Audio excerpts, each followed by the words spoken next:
to be removing. Maybe modifying, but definitely not removing.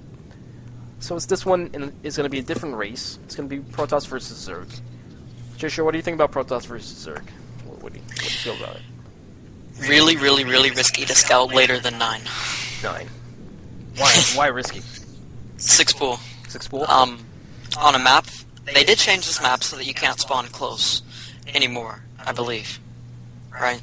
I'm not too sure, actually. I believe you could still spawn close. Could be wrong about that. Maybe we'll get some viewer to confirm that. I'm not too sure, to be honest. Yeah, but in the previous version of this map, or maybe the current one, if they spawned close air to you, and normal scouting pattern, you'd scout them last. If you scouted at 13, you would get there as the Zerglings were entering your base. So...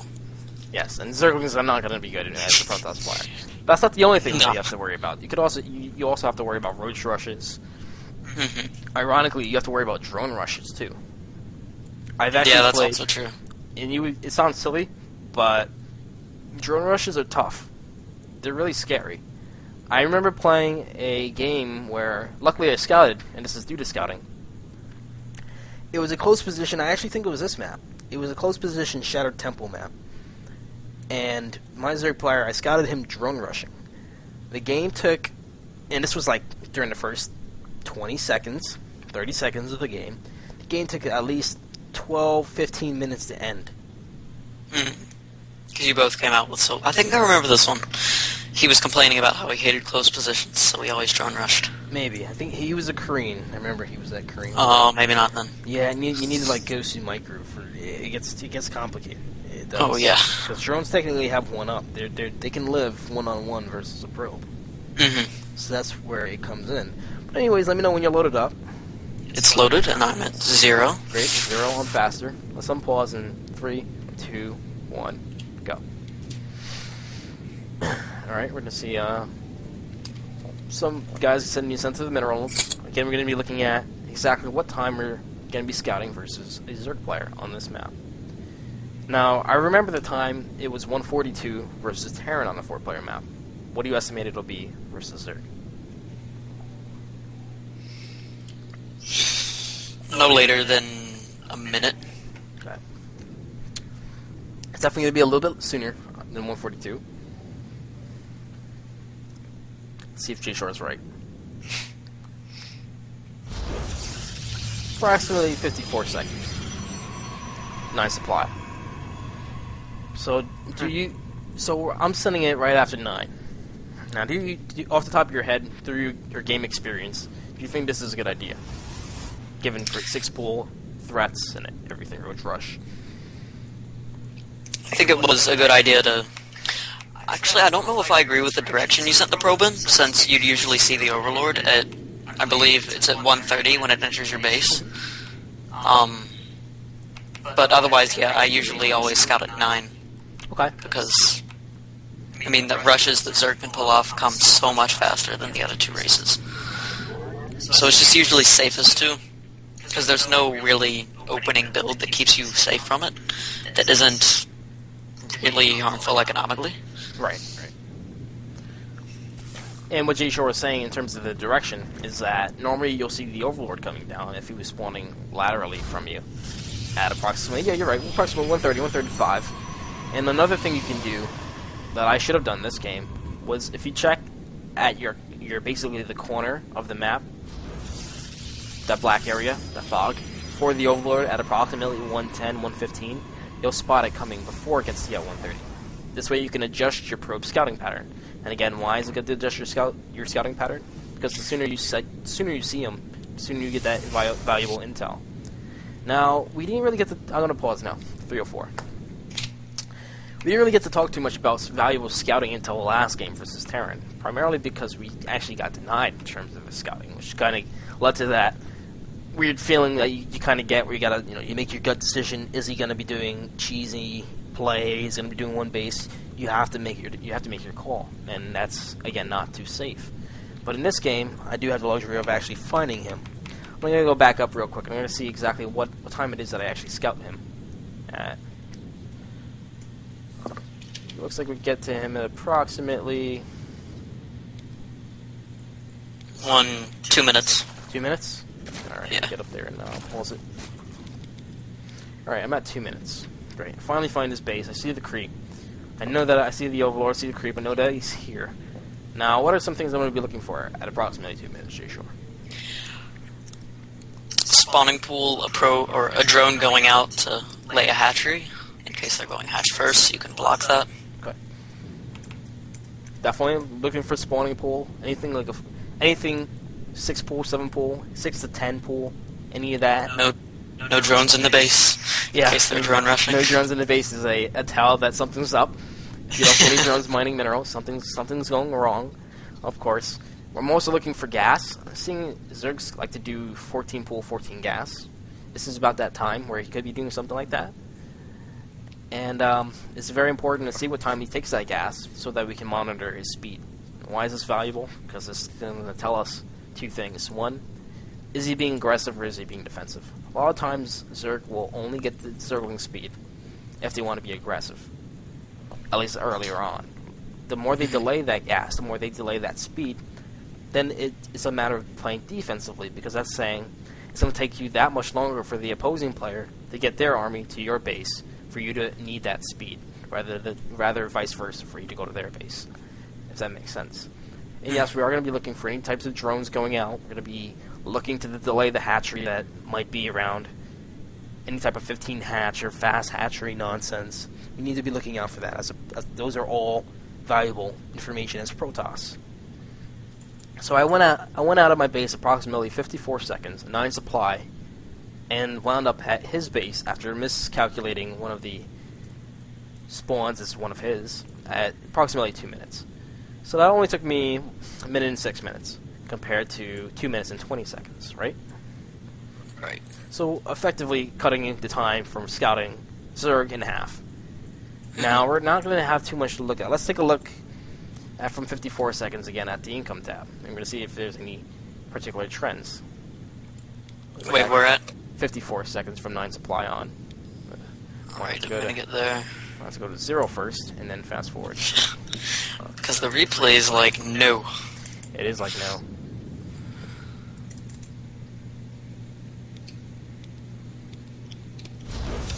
Alright, I am there. So am I. Great. Pause in 3, 2, 1, go. So unlike Terran, we actually have the same amount of harvesters this time. I'm not really 1 up. Normally I'm pulling 1 up. So we're going to notice versus Zerg it's going to be much harder to do that, considering I'm also lower in income right now by scouting at 9. You see that? In terms of minerals? He's pulling the 10, I'm pulling 10. 320 to 360, 380, 340 to 380. So he looks like he's going to be up by approximately 20 to 40 each time. Every tick, every time it changes, he's up. So I'm sacrificing some of my income versus him. Why is that important?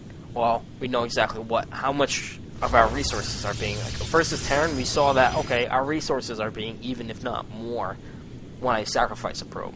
But versus Zerg, I'm actually losing in terms of the income gain. This is also because Zerg is not really sending a drone out to scout. He's actually just using his Overlord. He's got 1 drone just chilling at the natural, though. I don't know if you noticed that. Probably to block any cannons. So I'm paused at 225.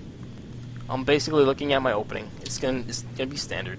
Now I'm thinking to myself, you know, I actually don't think, Jshore, I don't think 9 supply is ideally the best time to scout. I'm thinking, I think I could get away with a later scout because I don't like losing minerals. I don't really 9. I mean, I don't want to bash on what you were saying. How 9 latest. I would agree with you to an extent in terms of like 6 full, but like I said, I want to play as tight as possible. As I really do. I want to, as a good player, I'm always looking for ways to cut, looking for things like mineral boosting and all those tricks of the trade, figuring out things like, come on, like, what is the likelihood that Zerg is always going to 6 pull me? We have to put these percentages in mind. Sure, it might not be ideal to scout them very late if you were doing something like a 6 pull or a 7 pull, but again, I'm applying how often does he do that compared to how often do I lose minerals every time I 9 pull. I mean, a 9 scout. right? Mhm. So I was thinking, oh, why don't I just, instead of scouting at 9, what if I were to scout something like 11 or 12?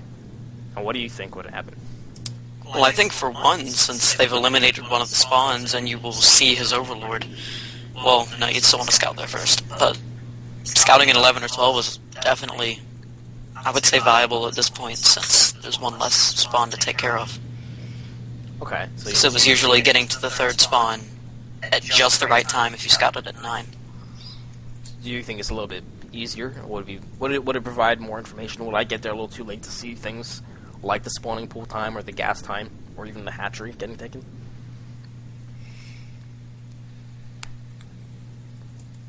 I think, I mean, it kind of all depends on whether or not this map has 3 spawns anymore, but if not, then I don't think it, because, what, 2 probes, that's 30 seconds later?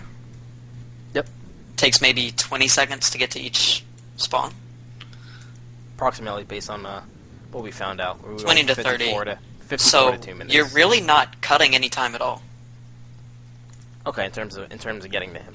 Because I Yeah. was thinking, okay, if I'm able to keep that probe in my base for, like you said, 30 seconds more, well, if it takes let's say, what, 2.5 seconds to get a mineral and then bringing it back is like another, maybe a second and a half, so approximately 4 seconds. So if we were to divide 30 by 4, it gives us 5? No, that's not right. 7.5. 7.5. 7.5 passes, so about 40 more minerals. 40 minerals, approximately that much. 40 minerals, I mean, it doesn't sound like a ton, but again, that's all exponential. We're going to be getting that 40.5 minerals until we send out our probe. Each time that we have 30 seconds pass. Mm-hmm. So if we were to send it out at that point, we'll only have that much, that 40 minerals. And, I mean, as a Protoss, we're not Zerg. Our stuff is going to be a lot more expensive than that. But it doesn't matter. It's not like we're going to be getting a free building in that sense. So you can't really think of it that way. But it's going to help us continue our build order a lot much faster. So I would think, are there times where you would normally scout differently based on your strategy? Like, if I were doing something like a forward fast expand, would I scout sooner, later, same time? Question mark. Versus a gateway expand. Depends on the map. If it's something like Teldarim, it's a 4-player map, the 6-pull chance on that map is insanely low, and even if they do, the chance that they're going to get to you first is also insanely low. So I wouldn't, you wouldn't need to scout as early on that map, I don't think, because by the time the 6-pull gets there, you're already going to have a cannon stuff up. Right. So, yeah. Once again, extremely lucky, I guess. yeah, which actually did happen to me once that made me very unhappy, but it's unrelated. Maybe you needed to scout a little bit earlier, Jshore. It's okay. I think I scouted at 9 too, because Well, I would think I would like to try out. I figure they're a gateway expand. I think it's safer and more lucrative to say, okay, don't worry about the 9 pylon scout. Maybe we could get away with something like 11 supply scout. I think I'm willing to try that. I'm willing to get into more games, test it out over time, and see if this is the best way to scout. Why? Because I want to get the 40 more minerals. I want to actually. I think it's going to take some more games over time until I figure out what the answer is, and eventually I will give you all guys all the answers in terms of what the best, what really is the best, the safest ways to do it. And it can't really be tested once. You know, you have to test it over multiple times in terms of doing this. But I think during a Forge expand, I think it's going to be safer to do something like a 9 pylon scout. Of course, it will depend on your map. The reason I think it's going to be safer is because you're already putting yourself a little bit more in danger because you're not building in your base. You can't really wall off as easily as a gateway expand. So you have your fine line. Like, you're already starting out at neutral. This game starts, you're safe. As soon as you do something like a Forge expand, you build on low ground, you're increasing your danger. That's a higher chance you're going to lose the game. That's kind of how I see it. Mm-hmm. Gateway expand, you're still hitting that neutral, or maybe even safe. You're hitting your safe, but of course there are what we sacrifice for what we gain. In Forge fast expand, we're gaining easy route, easy access to our natural, more minerals over time, more resources. So you can already see we're taking the risk of something